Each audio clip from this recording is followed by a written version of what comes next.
सोलापूर लोकसभा मतदारसंघातील प्रमुख समस्यांकडे लक्ष वेधणारा लोकप्रधान न्यूज चॅनलचा विशेष कार्यक्रम बोला रे बिंदास, प्रश्न आमचे उत्तर तुमचे, आम्ही येत आहोत तुमच्या परिसरात, तुम्ही तयार आहात ना? बोला रे बिंदास. नमस्कार, मी ॲडव्होकेट रियाज शेख. सोलापूर शहरामध्ये आपण पाहता की अनेक वर्षापासून खूप मोठे प्रश्न या ठिकाणी समस्या निर्माण झालेल्या आहेत. एक वकील या नात्याने मी सांगू इच्छितो की सोलापूर शहरामध्ये जे काही दिवाणी आणि फौजदारी खटले असतात, किरकोळ कामाकरिता लोकांना अनेक वर्षांपासून जे आहे मुंबई उच्च न्यायालयामध्ये खेटे मारावे लागतात आणि सुमारे 300-350 किलोमीटरचा प्रवास करून देखील त्यांना त्या ठिकाणी लवकर न्याय मिळत नाही. त्यामुळे सोलापूर शहरामध्ये जसं कोल्हापूरच्या लोकांनी त्या ठिकाणी सर्किट बेंचचं स्थापन व्हावं अशी त्यांनी आग्रहाची मागणी केली, तसं सोलापूरच्या वतीने देखील या ठिकाणी खासदार असो किंवा आमदार असो, इतर लोकांनी देखील त्या ठिकाणी लोकप्रतिनिधींनी सरकारवरती दबाव निर्माण करावा आणि सोलापूरसाठी खंडपीठ खेचून आणावं अशी मी या ठिकाणी अपेक्षा व्यक्त करतो. त्याच पद्धतीनं वकिलांनी ज्या सर्वसामान्य लोकांकरिता या ठिकाणी काम करत असतात त्यांच्यावरती सध्याचे हल्ले जे आहेत दिवसेंदिवस वाढत आहेत. नैराश्याच्या भूमिकातून जे आहेत लोक कायदा हातात घेत आहेत. त्यामुळे वकिलांना देखील ज्या पद्धतीने पत्रकारांना सुरक्षा आहे, डॉक्टरांना सुरक्षा आहे आणि सरकारी कर्मचारी जो प्रत्येक ठिकाणी काम करतो त्यांना सरकारी कर्मचाऱ्यांना देखील त्या ठिकाणी 353चं प्रोटेक्शन आहे, तसंच जे आहे त्याच धर्तीवर वकिलांना देखील न्यायदानातरी काम करत असताना त्यांना देखील एक संरक्षण व्हावं आणि संरक्षणाचा कायदा महाराष्ट्र राज्यात तरी किमान लवकरात लवकर अस्तित्वात आणावा अशी माझी विनंती या ठिकाणी लोकप्रतिनिधींना आहे.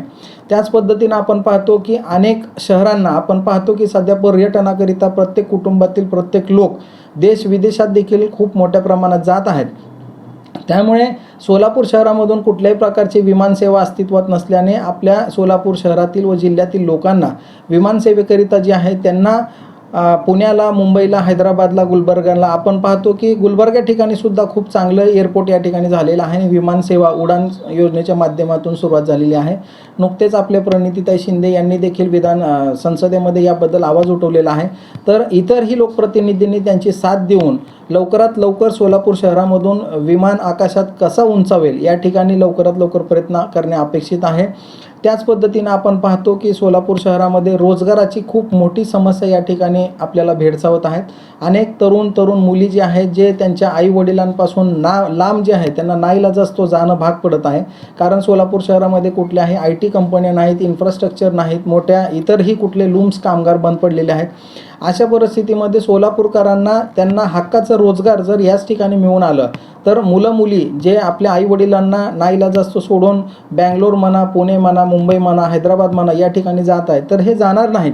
ते सोलापूर शहराच्या मातीमध्येच या ठिकाणी काम करतील अशी अपेक्षा आहे.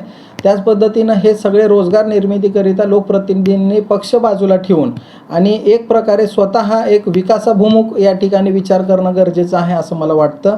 त्याच पद्धतीनं सोलापूर शहराच्या ज्या बेसिक समस्या आहेत ज्यामध्ये आपण पाणी ही समस्या खूप मोठी सोलापूर शहरांना भेडसावते, सगळ्यांनाच भेडसावते.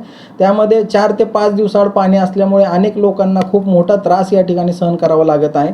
उजनी हक्काचं असताना सुद्धा आपल्याला हक्काचं पाणी या ठिकाणी मिळत नाही, ही खूप मोठी शोकांतिका सोलापूरकरांसाठी या ठिकाणी मला दिसून येते. त्याच पद्धतीने सोलापूरकरांच्या डेव्हलपमेंटमध्ये आपण पाहतो की स्मार्ट सिटीचे खूप मोठे काम झाले असे या ठिकाणी दाखवण्यात येत आहे.